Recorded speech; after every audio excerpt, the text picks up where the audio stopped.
देशातील प्रत्येक आईचा अपमान हे काँग्रेस इंडीची कुसंस्काराचं प्रमाण आहे.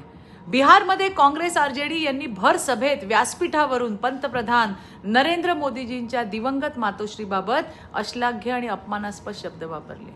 ही गोष्ट केवळ निंदनीय नाही तर लोकशाहीला कलंकित करणारी आहे. लक्षात ठेवा, हा फक्त मोदीजींच्या आईचा अपमान नाही तर त्या माता ज्या मातांनी अत्यंत गरिबी आणि संघर्षातून आपल्या लेकरांना वाढवलं, त्यांना घडवलं, त्या प्रत्येक आईचा अपमान आहे.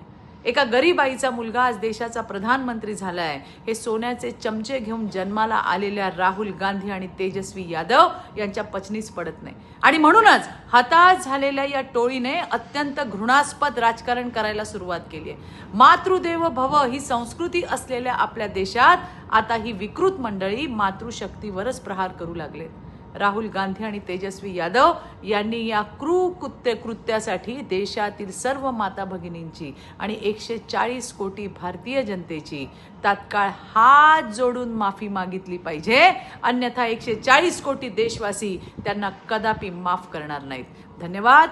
जय हिंद, जय महाराष्ट्र, जय भारत.